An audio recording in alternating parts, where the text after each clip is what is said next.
1장 1절부터 4절 그리고 47절부터 54절 두 군데 함께 보시겠습니다. 민수기 1장 1절부터 먼저 4절까지 한 절씩 교독합니다. 이스라엘 자손이 애굽 땅에서 나온 후 둘째 해 둘째 달 첫째 날에 여호와께서 시내 광야 회막에서 모세에게 말씀하여 이르시되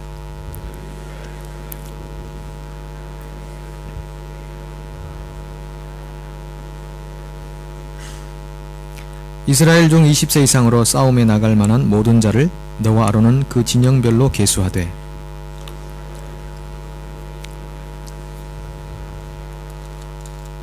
47절입니다. 그러나 레위인은 그들의 조상의 지파대로 그 계수에 들지 아니하였으니 너는 레위 지파만은 계수하지 말며 그들을 이스라엘 자손 계수 중에 넣지 말고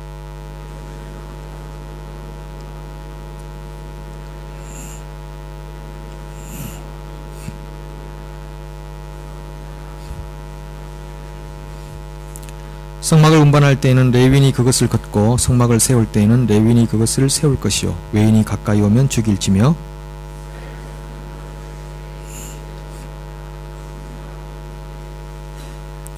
레위인은 증거의 성막 사방에 진을 쳐서 이스라엘 자손의 회중에게 진노가 임하지 않게 할 것이라. 레위인은 증거의 성막에 대한 책임을 지킬지니라 하셨습니다. 이스라엘 자손이 그대로 행하되 여호와께서 모세에게 명령하신 대로 행하였더라. 아멘. 귀한 찬양 감사합니다. 영광의 주를 뵈려고 주께로 옵니다. 그랬습니다.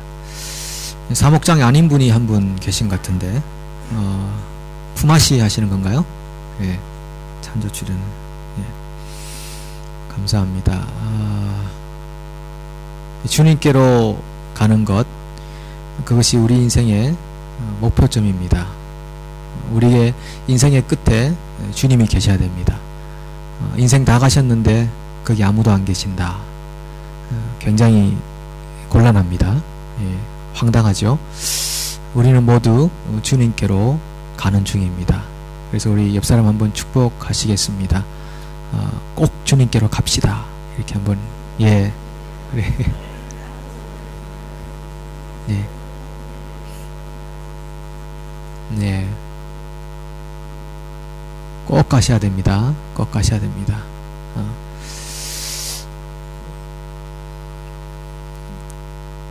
세상이 창조된 지 사실 구약을 그냥 성경에 나오는 숫자로만 보면 4,000년이라 그러고 신약을 2,000년이라 그러고 그래 따져도 6,000년 정도 이렇게 지나고 예수님께서는 내가 곧 다시 돌아오리라, 속히 오리라 굉장히 많이 말씀하셨는데 2000년이 지났잖아요. 그런데 알고 보면 전체 인류로 보면 2000년이지만 각 개인을 보면 속히 오시는 겁니다. 예, 개인의 종말을 따지면 속히 오시는 거죠. 여러분 2013년도 벌써 1, 4분기가 다 지났습니다. 그리고 4월도 벌써 열흘이나 지났습니다. 네, 만우절 어제 온 것 같은데 벌써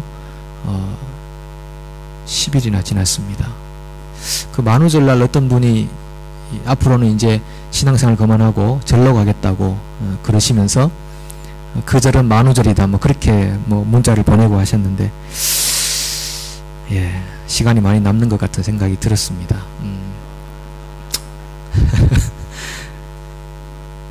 그 만우절이 벌써 열흘이 지나고 세월이 이렇게 빠르다는 거죠. 그래서 우리는 개인의 종말을 곧 눈앞에 두고 있습니다. 그러면 주님이 속히 오리라 했던 그 말씀이 우리 인생에도 이루어지는 것이죠.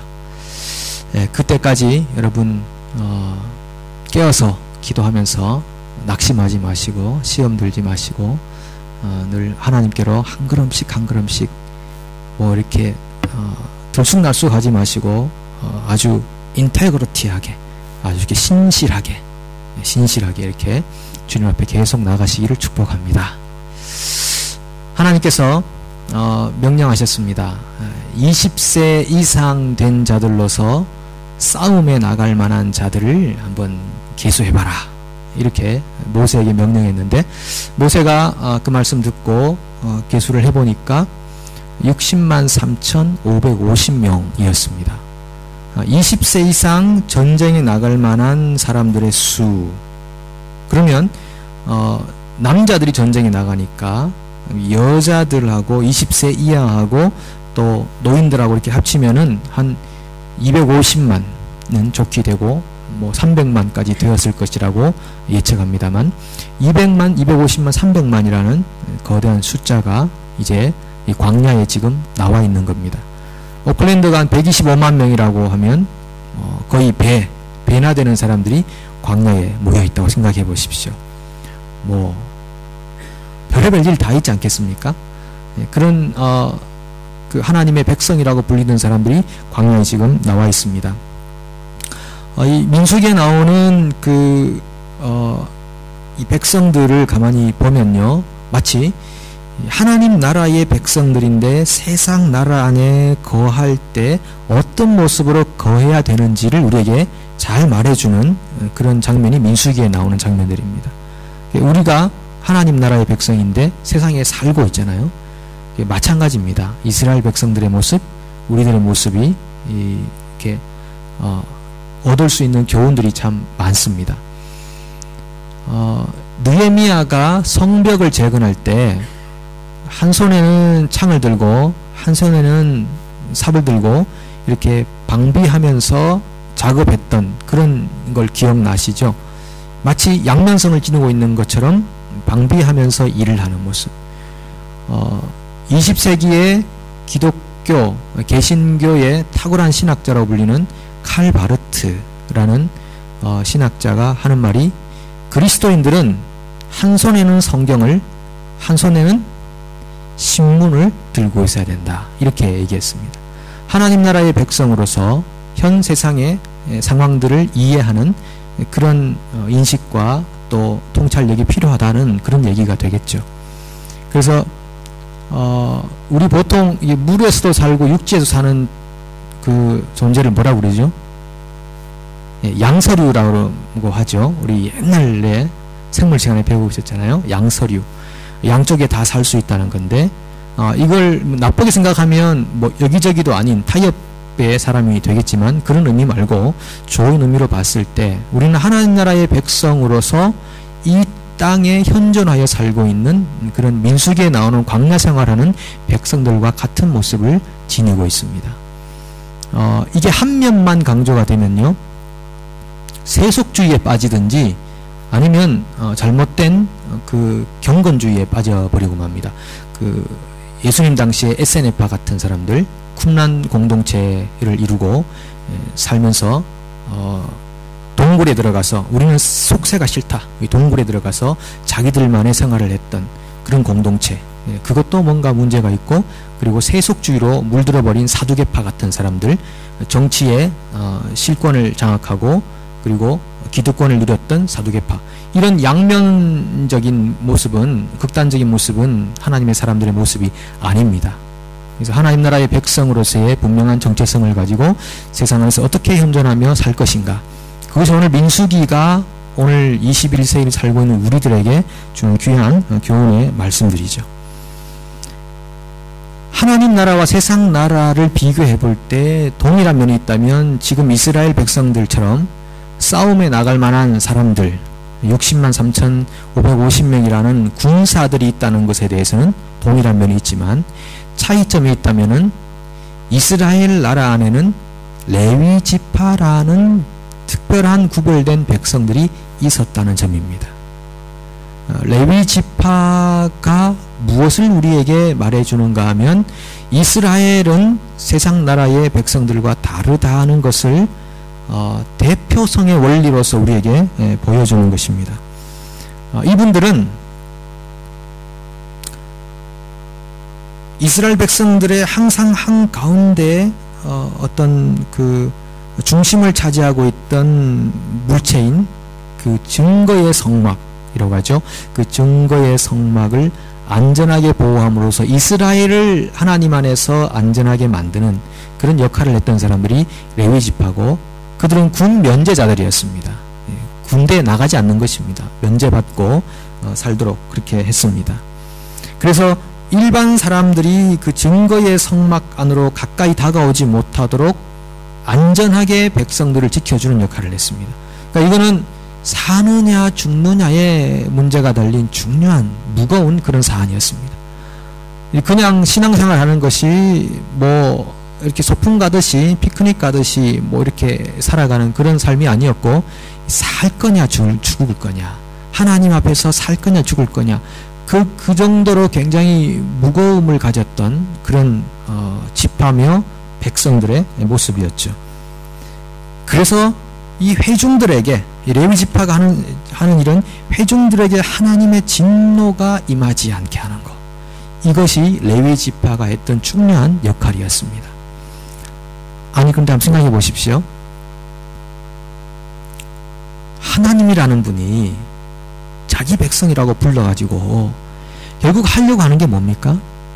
진노 당하지 않게 조심해라. 아니 웬만한 그냥 신이라면 이게 사람들 좀 모으고 싶으면 이런 거 강조하면 안 되죠. 뭐 진노하겠다, 뭐 심판하겠다 이러면 안 되고, 그냥 복 주겠다, 건강하게 하겠다, 그리고 장수하게 하겠고, 그리고 재물을 정식하게 하겠고, 뭐 소와 낙타 뭐 이런 것들이 많아지게 하겠고, 뭐 주로 이렇게만 접근을 해야 이게 호객 행위가 되는 거 아닙니까? 나를 따를 자들아 모여라, 내가 너희들에게 그렇게 다른 세상 사람들과는 다르게 그런 복들을 마음껏 주리라, 뭐 하나님이 그렇게 말씀하신 면도 있으시지만은, 그렇게만 해서 사람들을 모아도 사람들이 올까 말까 신통치 않은데, 하나님이 하시는 것이 진노 당하지 않게 조심하라. 자신이 불러놓고 자신이 진노 당하지 않게 조심하라. 그게 바로 하나님의 자기 모순적인 모습이 들어 있는 것입니다.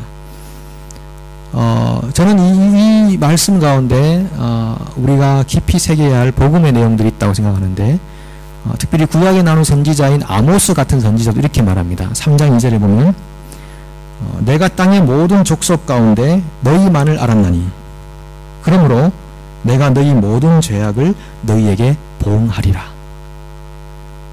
아니 땅의 모든 족속 가운데 내가 너희만 알았나니 내가 너희들에게만 사랑과 자비와 긍휼과 복을 주겠다. 이렇게 해야 뭔가 앞뒤 문장이 맞는 거 아닙니까? 내가 너희만 알았으니. 어떤 선생님이 학생 몇 사람 불러가지고 야야 이리 와봐, 쉬는 시간에 이리 와봐, 내가 사실 이 뭐 60명 있지만은 우리 반 중에서는 내가 너희 3사람만 알거든.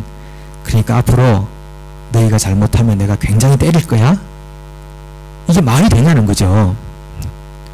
너희만 알았으니까 내가 뭐 부활절날 내가 선물 줄 것이며 크리스마스 날 뭐 할 것이며 당번 다가올 때 너희 이름 빼줄게.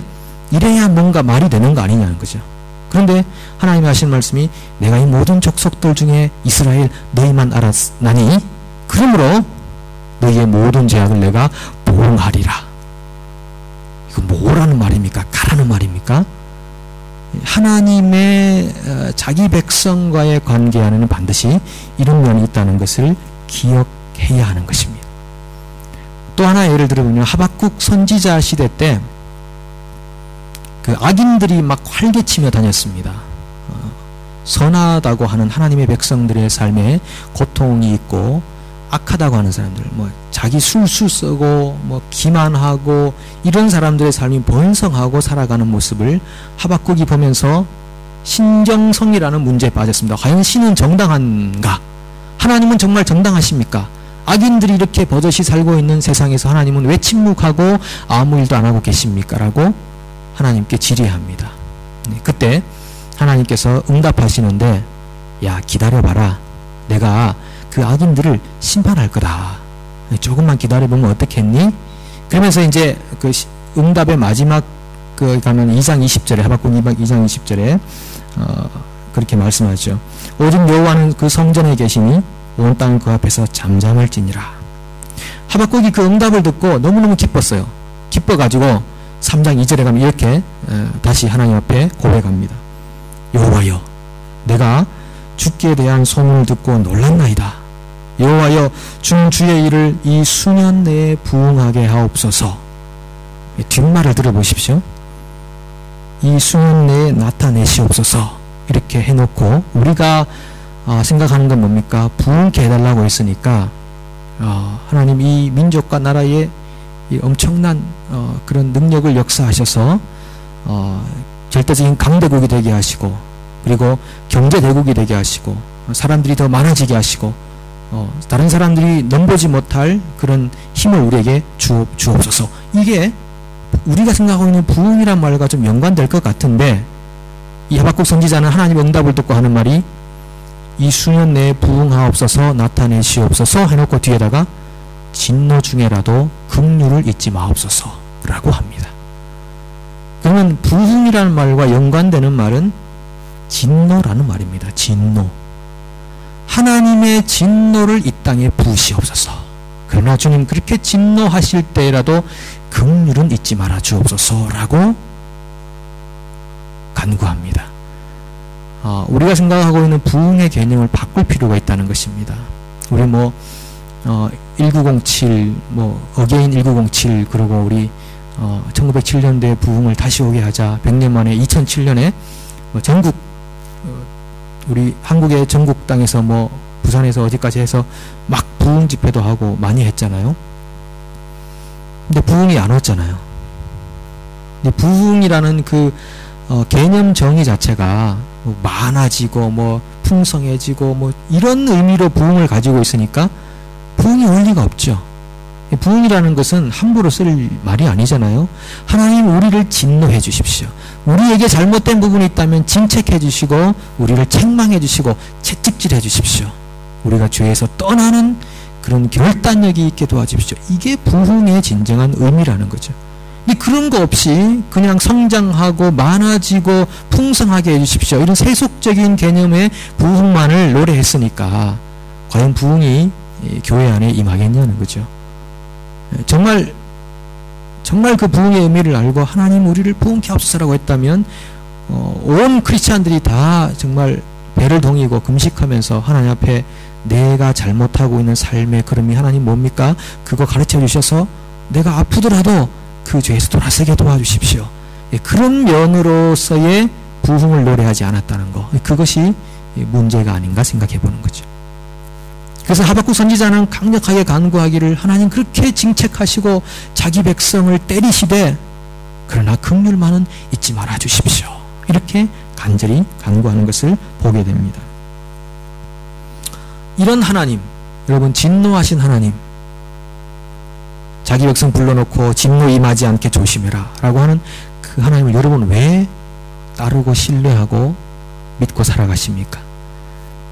자, 오늘 제대로 아셨으니까 이제 한번 좀 돌아서 보면 어떻겠습니까? 더 이상 그런 하나님 가까이 계시다가 진노 당하지 마시고 그냥 가던 길 가시는 거. 다른 신들도 많거든요. 잘 되게 해주겠다는 신들 많거든요. 그쪽으로 하면 되잖아요. 오늘부로 가실 분 안 계실 거라고 생각합니다. 지금까지 헌신한 시간이 아까워서 돌아설 수는 없을 것 같습니다. 그렇게 우리가 그런 하나님, 우리에게 진노하시기도 하고 징책하시기도 하시는 그 하나님을 지금도 신뢰하고 따라가는 이유는 그 진노가 하나님이 고약한 어떤 그 노팥과 같이 자기중심적으로 화를 버럭내버리는 그런 분이 아니기 때문에 우리는 진노하시는 하나님이라도 우리는 신뢰하고 따라가는 것입니다. 그 진노가 자기를 위한 진노가 아니라 우리를 위한 진노이기 때문에 따라가는 것입니다. 지금은 잠시 진노하시더라도 우리의 내일을 낫게 하시려고 하시는 프리스크립션, 처방전으로서 하나님의 진노가 우리에게 임하기 때문에 우리는 그 하나님을 신뢰하고 지금도 따라가는 것입니다. 그래, 이것도 좋아 저것도 좋아라고 하며 그냥 물에 물 탄 듯 수에 술 탄 듯 하나님이 우리를 이끌어가지 않는다는 것이 우리에게는 얼마나 다행인지 모릅니다. 왜냐하면 우리는 아둔하고 지혜가 부족해서 분명 허물과 죄가 많기 때문에 판단력이 부족하기 때문에, 분별력이 연약하기 때문에 우리에게만 맡겨놓지 않고 그래 오냐 좋다고 하시지 않고 우리의 걸음 중에서 잘못된 것들을 꼬집으시고 책망하시고 징계하셔서 결국 영생에 이르도록 하려고 하시는 그 하나님의 채찍이 있기 때문에 우리는 진노하신 하나님이기라도 하나님을 신뢰하고 따라갈 수 있는 것입니다. 그래서 레위인들의 역할은 그렇게 하나님의 진노가 임하지 않게 막아주는 역할을 합니다. 이스라엘 백성들은 철저히 성막 중심이죠.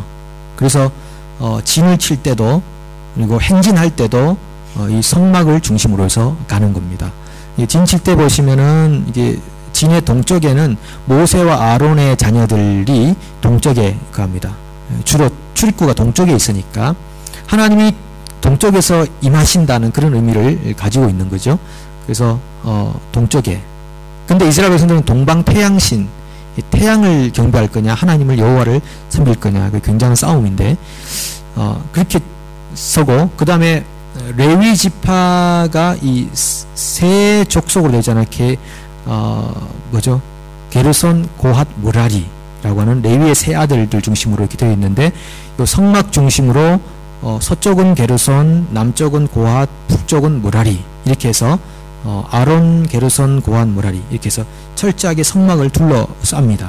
둘러싸고 그 다음에 세 지파씩 동서남북으로 흩어져서 12지파가 또 그 바깥 진을 침으로써 이스라엘 전체는 다 이 성막 중심 그리고 성막을 보호하는 그런 공동체로 이제 서게 되는 것입니다.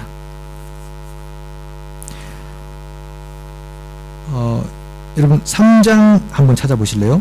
민수기 3장. 오늘은 4장 내용까지 다 다루는 겁니다. 3장 40절을 한번 보십시오. 3장 40절부터 43절을 우리 같이 한번 읽어보겠습니다. 여호와께서 또 모세에게 이르시되 이스라엘 자손의 처음 태어난 남자를 1개월 이상으로 다 계수하여 그 명수를 기록하라. 나는 여호와라. 이스라엘 자손 중 모든 처음 태어난 자 대신에 레위인을 내게 돌리고 또 이스라엘 자손의 가축 중 모든 처음 태어난 것 대신에 레위인의 가축을 내게 돌리라. 모세가 여호와께서 자기에게 명령하신 대로 이스라엘 자손 중 모든 처음 태어난 자를 계수하니 1개월 이상으로 계수된 처음 태어난 남자의 총계는 22,273명이었더라. 자, 이 레위인을 특별히 구별한 이유가 있습니다. 하나님께서 자기 백성 60만 3,550명이라는 숫자는 물론 싸움에 나갈 만한 숫자이기도 하지만은 이스라엘 백성 전체의 어떤 대변할 수 있는 숫자로서 하나님께서 그들을 보호하시고 이끌어 가셔야 할 그런 숫자이기도 합니다. 그리고 그 모든 숫자는 하나님에게 용서받아야 할 숫자이기도 합니다. 하나님께 용서받아야 할 숫자, 그리고 하나님에게 온전한 소유된 백성으로 헌신해야 할 숫자인 60만 3,550명을 대신해서 레위인들을 뽑아놓은 겁니다. 그리고 이스라엘 백성들 중에 모든 마지들, 각 가정마다 1개월 이상 된 마지들의 숫자를 다 헤아려봐라. 그리 헤아려보니까 22,273명이 나왔어요. 그 모든 마지들은 내 거야. 초태생은 내 거라고 하나님이 그러셨거든요. 초태생이 내 거라는 것은 그 마지들만 내가 가지고 나머지는 네가 가져, 그런 뜻이 아니고 원래는 모든 백성이 내 것인데, 상징적으로 처음 태어난 가축이든 뭐 사람이든 간에 그건 내 거야 라고 이렇게 표현하면서 모든 것이 내 거라는 말씀이죠. 그러니까 10분의 1을 우리가 바친다. 10분의 9는 내 거라는 맛이 아니라 전체가 하나님의 것인데 10분의 1을 바치는 것으로서 상징적인 의미가 있는 것입니다. 이거 다 하나님 거다라는 거죠.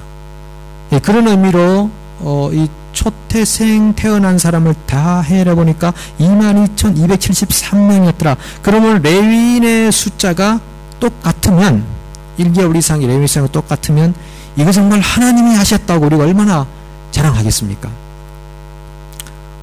그런 기적을 한번 좀 바라보고 싶지 않습니까?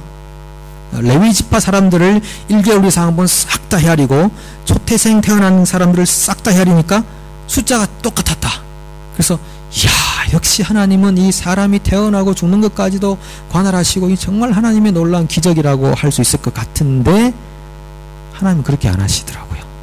안 하시고 레위인들의 숫자를 헤아려 보니까 22,000명이었어요.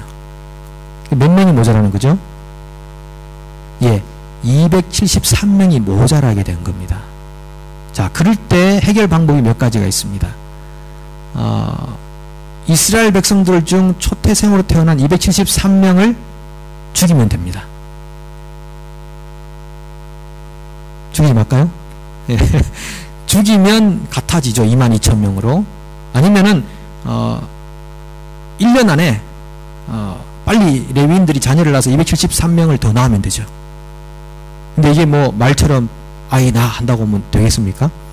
그러니까 죽이기도 힘들고 낳기도 힘드니까 하나님이 그러면 그 화폐로서 그 사람의 생명을 속전하자 이렇게 이제 말씀하시면서 한 사람당 필요한 세겔만큼 내서 5세겔만큼씩 내서 그 속전하자. 그래서 273명 곱하기 5 하면 어떻게 됩니까?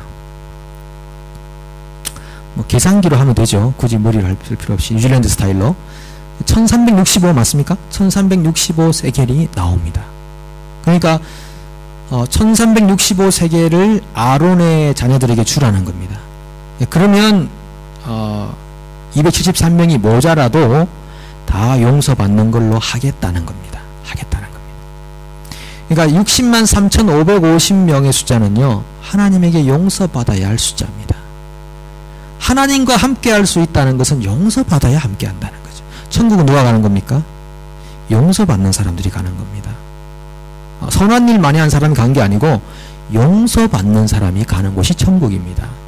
그래서 이 레위인들은 그런 대표성을 가지고 지금 하나님의 일을 봉사하고 있습니다. 그 세겔의 가치는요, 이 세겔은 일반 세겔 다르고 성소에서 쓰는 세겔이 다르고 그리고 왕궁에서 쓰는 세겔이 다른데, 왕궁은 이제 일반보다 2배나 되고 성소는 조금 낮습니다. 뭐 9.7g이라고 이렇게 표현하는데, 금 반세겔 같은 경우는요, 그러니까 그 노동자가 이틀 정도 일할 때 받는 품삯이고, 은 반세겔은 반나절, 아니 반대입니다. 어떻게 되죠? 금이 더 비싸죠. 그럼 맞네요, 그죠? 이틀 정도, 은은 반나절 정도 되는 그 정도의 품삯. 그러니까 크지 않다는 겁니다. 사람이 속전으로 내는 돈을 다 합쳐봐야 많지 않다. 그 말은 가난한 자나 부한 자나 다 낼 수 있게 만들어 놓았다는 겁니다. 나중에 출애굽기 한번 보시면 전에 제가 한번 읽어보겠습니다. 출애굽기 30장 16절에 보면요, 너는 이스라엘 자손에게서 속전을 받아 회막 비용으로 쓸 수 있게 내어주라. 나 주는 이것을 너희 목숨값의 속전으로 여기고 너희 이스라엘 자손을 기억하여서 지켜줄 것이다. 속전을 받아가지고 회막 비용으로 쓰게 해주는데, 누구나 쉽게 이 속전을 낼 수 있도록 속전을 아주 이렇게 양을 이렇게 줄여 놓았습니다. 그래서 생명의 소중함과 가치는 가난한 자나 부한 자나 다 동일하다는 것을 우리에게 말씀해 주는 것입니다. 이처럼 민수기는 사람들의 수가 많이 기록되어 있습니다. 그래서 넘버라고 표현되어 있지 않습니까? 넘버라고 이렇게 표현되어 있습니다. 자, 그러면 수라고 하는 것이 과연 우리에게 무슨 의미를 주는 건가? 수는 파워를 말하는 게 아닙니다. 예를 들면 뭐 교회 몇 명 모여, 당신 식구들 몇 명이야, 뭐 이런 게 파워를 말하는 게 절대 아닙니다. 사탄은 사람 수 많다고 떠는 게 아닙니다. 하나님의 사람이 얼마나 많은가가 중요하지, 그냥 사람 수 많다고 사탄이 결코 떨지 않습니다. 사탄은 잘 압니다. 사탄이 지혜롭다 그러잖아요. 얼마나 잘 아는데요. 우리 사람의 상태와 모습을 얼마나 잘 아는데. 수는 결국 파워를 말하는 것일 때 아니라 오히려 이 수를 우리에게 보여주시는 것은 우리가 과연 용서받은 수에 들어가 있는가 아닌가를 생각해 보게끔 만들어 주시는 겁니다. 그 다윗이 인구조사를 했지 않습니까? 인구조사 통치 말년에 인구조사 했다가 징계받았습니다. 하나님이 옵션 3가지 주면서 이거 할래 저거 할래 요거 할래 그러셔서 다윗이 3일 동안 제가 온역 그 유행병 그걸로 제가 징계받겠습니다. 그러니까 징계하시는 것도 골라라고 이렇게 말씀하시더라고요. 이렇게 맞을래 저렇게 맞을래. 그 다윗이 골라가지고 이제 그대로 맞고 그런 이제 하나님의 사람들의 모습을 보는 겁니다. 여러분 혹시 징계 당한 적 없으신가요? 저는 많이 있는데요. 많이 있습니다. 그것이 복이라고 하잖아요. 그리고 그것이 징계라는 것을 아는 것도 복인 거죠. 하나님께 더욱 가까이 나가게 만드는 것입니다. 다윗은 그렇게 인구조사를 해서 징계받았는데 그 이유는 수를 자랑하기 위해서 했기 때문일 것입니다. 뭐 역대상에서는 저기 다윗이 사탄에게 충동질을 당해서 했다 이렇게 표현하기도 하는데 어쨌든 다윗이 나라가 강성해지니까 우리 군대가 얼마나 큰지 한번 보자라는 의미에서 인구조사를 했을 것입니다. 그것 때문에 징계를 받았다. 그렇다면 수는 결코 인간이 자랑할 수 있는 파워가 아니라는 것을 우리에게 말씀해 주는 것입니다.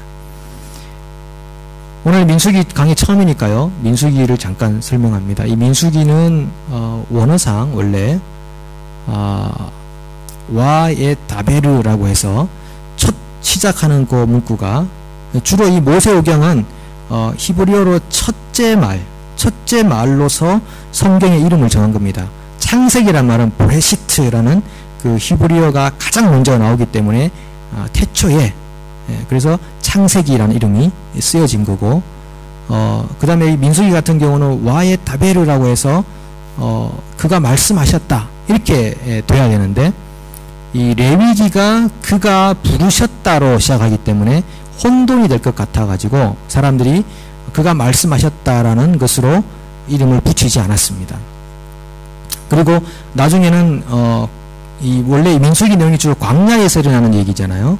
그래서 부미드바르라고 하는 이 광야에서라는 말로 민수기 이름을 지었는데 그게 나중에 어떻게 변하는가 하면은 그 구약 성경 히브리어로 된 성경을 헬라어로 번역해 놓은 게 70인역이라는 성경이 있습니다. 그 70인역에서 민수기 넘버라는 이름으로 붙이기 시작해요. 그리고 라틴어로 번역해 놓은 불가타라고 하는 그 역본에서도 넘버가 들어가요. 그때부터 이제 뭐 영어도 넘버가 되고 중국말로도 민수기가 되고 한국말로도 민수기가 되어서 넘버라는 이름으로 민수기가 기록이 됩니다. 여러분 아시다시피 민수기는 시내산을 출발해 가지고 가나안 땅에 들어가기 전까지 모압 평지까지 가기에 이 39년의 시간을 기록해 놓은 성경입니다. 그래서 우리에게 더 많은 의미와 교훈을 주는 것 같습니다. 우리 인생이 마치 광야를 사는 인생과도 같다고 표현하지 않습니까? 이런 일 저런 일 많이 만나고 시험도 만나고 원망하기도 하고 다투기도 하고 또 감사하기도 하고 뭐 여러 가지 그런 인생의 변수들을 많이 만나는데 마치 광야 생활과 같은 그런 걸음을 걷는데 그런 의미에서 민수기가 오늘 우리들의 삶에 굉장히 깊숙하게 좋은 교훈들을 많이 줄 수 있다는 것이죠. 그래서 오늘 민수기는 수를 강조함으로 말미암아서 우리에게 성경이 말하고 있는 마지막 수의 의미를 한번 생각해 보게 만드는 것입니다. 성경이 말하는 마지막 수가 어떤 수인가요? 요한계시록에 나오는 수. 예? 14만 4천이라고 하는 수를 여러분 아실 것 같습니다. 지난주에 우리 신천지에서는 자기들이 14만 4천을 모은다고 해서 지금 10만을 모았다고 그랬잖아요. 4만만 더 모으면 이제 예수님이 뭐 재림하시든 뭐 이만희 씨가 뭐 영생을 하든 뭐 그렇게 될 것 같은데 성경이 말하고 있는 이 민수기와 연결해서 마지막 숫자적 개념으로 우리에게 중요한 의미가 14만 4천 명이라는 그런 수를 우리에게 부각시켜 주는데, 과연 여러분과 제가 이 14만 4천 명 구원받은 수에 들어갈 것인가 라고 하는 것입니다. 과연 어떤 사람들이 14만 4천 명에 들어가는가 라고 하는 거죠. 적어도 수 예배 나오셔서 하나님 말씀 함께 나누고 헌신되어 있는 여러분들은 아마 들어가지 않을까 생각합니다. 벌써 여기 한 80명 뺐으니까 이제 13만 3,920명만 차면 되는 거죠. 예. 그런 의미가 있는데, 요한계시록에 나오는 14만 4천과 또 다르게 어떤 대적할 수 있는 수가 하나 등장하는데, 그게 뭐죠? 요한계시록에 등장하는 수, 요즘 막 사람들 많이 말하는 수, 666. 그것도 숫자로 되어 있다는 거죠. 이게 뭔가 이 성경이 문자적인 해석이 필요한 경우가 있고 상징적 해석이 필요한 경우가 있잖아요. 666은 뭔가 14만 4천을 괴롭히고 핍박하는 숫자로 등장을 하고 있습니다. 그러니까 14만 4천 명은 666과 멀어진 사람들이 들어가는 겁니다. 그렇죠? 과연 이 땅의 666이 무엇인가 라고 하는 겁니다. 요즘 많은 사람들이 이제 베리칩이다 이렇게 얘기도 하죠. 근데 뭐 단정적으로 표현할 수 없겠습니다만 굉장히 흡사합니다. 지금 베리칩이라는 것이. 만약에 여러분 베리칩 받지 않으면 경제 생활도 못 하고요. 그리고 병원도 못 가고, 그리고 이 뭐 물품을 살 수도 없고 어떤 거래를 할 수 없다. 여러분 그래도 안 받겠습니까? 절반 이상은 넘어가셨군요. 심각하게 생각해 볼 문제인 것 같습니다. 지금은 이 베리칩이라는 것이 그냥 집어넣어서 의학적으로 우리의 건강을 컨트롤 해주고, 그리고 우리가 안전하게 살 수 있도록, 그리고 뭐 비밀번호 잊어버리고 뭐 카드 잊어버리고 이런 거 싹 다 없어지잖아요. 점점 건망증이 심해져 가고 있는 이 세상에서는 베리칩이 굉장히 유효합니다. 아주 효과적이죠. 그래서 그냥 물건 살 때도 그냥 한번 쓱 지나가면 자동으로 싹 다 계산이 되고, 그런 혜택을 주는 것이기 때문에 지금 여러분들에게 받으라고 이제 곧 권면할 날이 얼마 오지 않았다고 생각이 드는데 어떡하시겠냐는 거죠.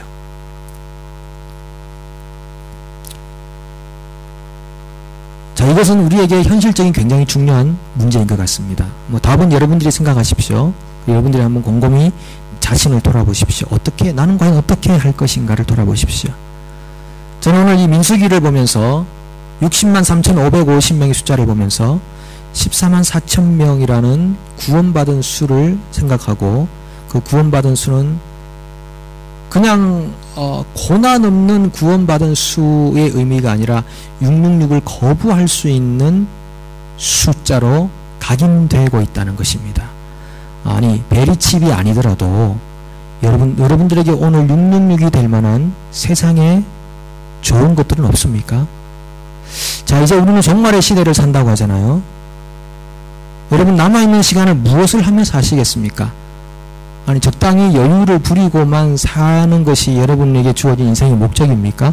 아니, 그냥 이것도 하고 저것도 하면서, 아니면 정말 이 종말의 시대를 살아가는 사람들에게 쟁기를 잡고 뒤를 돌아보는 자는 하나님 나라에 합당하지 않다고 했던 그 말씀을 기억하고, 뒤돌아보지 말고 여유 그렇게 부리지 말고 정말 하나님 부르신 부름의 상을 위해서 쫓아갔다고 했던 사도 바울처럼 한번 살아볼 마음은 없으시냐는 거죠. 그리고 여러분들에게 주어진 시간을 누군가를 위해 한번 내보시고 싶진 않으신지요? 주님이 우리에게 모든 것을 주셨다면 우리 또한 누군가에게는 무엇을 줘야 될 사명이 있지 않은가? 정말 받은 사람이라면 주지 않을까 생각합니다. 여러분의 물질이든 여러분의 시간이든 여러분의 에너지든. 그래서 여러분, 정말 주님께서 그래, 너는 용서받은 사람이고 14만 4천 명에 들어올 사람이다. 너는 666과 관계없다 라고 인정하실 만한 믿음의 사람들로 살아가셔서 오늘 민수기가 우리에게 도전하고 있는 그 삶의 헌신을 오늘 이 저녁에 주님 앞에 들으시고 저와 여러분 모두가 14만 4천에 들어갈 수 있기를 간절히 축복합니다. 함께